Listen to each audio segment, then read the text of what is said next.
आपदाम अपहर्तारं दातारं सर्वसंपदां लोकाभिरामं श्रीरामं भूयो भूयो नमाम्यहम्। माता शारदा की कृपा लिखूं भाव अनमोल, कार्तिक महात्म का कहूँ चौथा अध्याय बोल। कार्तिक मास का चतुर्थ अध्याय आप लोग श्रवण करें। नारद जी बोले, ऐसा कहकर के भगवान विष्णु ने मछली का स्वरूप धारण किया और विंध्याचल पर्वत पर तप करने के लिए महर्षि कश्यप की अंजलि में जल में आ गए।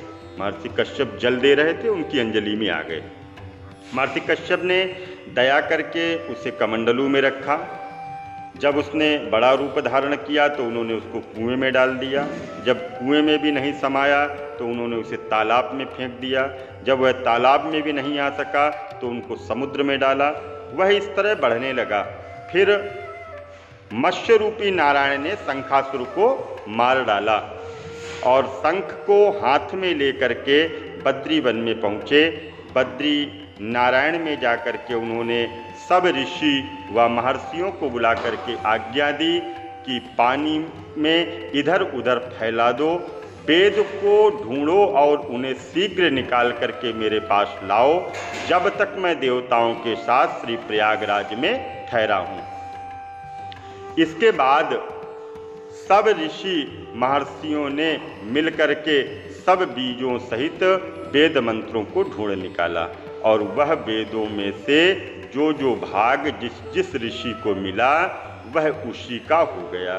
उस भाग के उस दिन से वही ऋषि कहलाने लगे और सब वेदों को लेकर के ऋषि महर्षि प्रयागराज में आए और उन्होंने वे सब भगवान विष्णु ब्रह्मा को समर्पित किए। ब्रह्मा जी वेदों को पढ़कर पाकर के बड़े प्रसन्न हुए और उन्होंने देवताओं और ऋषियों के साथ अश्वमेघ यज्ञ किया। अंत में यज्ञ के अंत में देवता, गंधर्व, यक्ष, नाग भगवान विष्णु को दंडवत करके प्रार्थना करने लगे।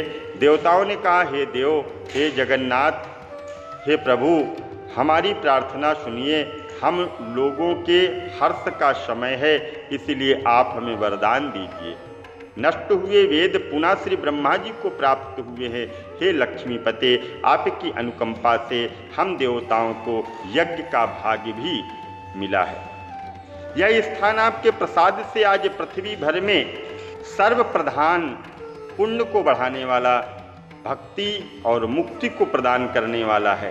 ब्रह्महत्या आदि पापों का नाश करने वाला, परम पवित्र और अक्षय फल देने वाले हो, यह वरदान हमें दीजिए।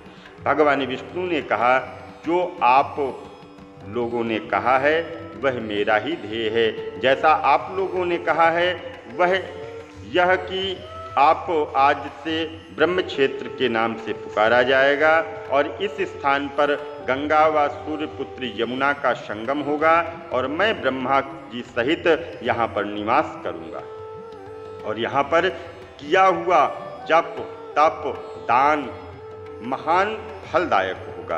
पहले जन्म में किए हुए पाप, ब्रह्म हत्या आदि भी इस तीर्थ में स्नान करने से नष्ट हो जाएंगे। जो लोग अपने माता पिता आदि को यहाँ ला करके तर्पण और श्राद्ध करेंगे, उनके पिता मेरे स्वरूप को प्राप्त करेंगे और मेरे धाम में आएंगे। वह तीनों प्रकार की मुक्ति को प्राप्त करेंगे। मकर संक्रांति व माघ मास के महीने में जो भी व्यक्ति प्रातःकाल उठ करके स्नान करने का भाव मात्र दर्शन करेगा, उसके समस्त पाप नष्ट हो जाएंगे। ठीक उसी प्रकार, उसी तरह जिस तरह सूर्य के तेज से अंधकार का नाश हो जाता है। हे मनुष्यर, मेरे वचन ध्यान से सुनिए। मैं सर्वत्र व्याप्त रहता हूँ कि हमेशा बद्री नारायण में निवास करना चाहता हूँ। सैकड़ों वर्ष तक किसी दूसरे स्थान पर तप करने का जो फल प्राप्त होता है, वही फल यहाँ एक दिन मिल जाएगा। जो मनुष्य मेरे स्थान बद्रीश्रम का, बद्रीनाथ जाकर के दर्शन करेंगे, वह जीवन मुक्त हो जाएंगे और उनके समस्त पाप नष्ट हो जाएंगे। सूत जी बोले, ऐसा कहकर के भगवान विष्णु अंतर्ध्यान हो गए और देवतागण भी अपने अंशों को छोड़ करके वहीं छोड़ करके चले गए। जो मनुष्य इस कथा को श्रद्धा और भक्तिपूर्वक सुनता है, श्री प्रयागराज व बद्रिकाश्रम जाने का, स्नान करने का उसको फल प्राप्त हो जाता है। आपकी कथा यहीं पर विश्राम करते हैं। कल की पावन कथा 5वें अध्याय की कल के पावन प्रसंग में सुनेंगे। आप सभी को भगवती की कृपा प्राप्त होती हो, गंगा मैया का स्नान का फल आपको प्राप्त हो, ऐसी मंगल कामनाएं। जय श्री कृष्णा, जय श्री राम, जय माता दी, गंगा मैया की जय।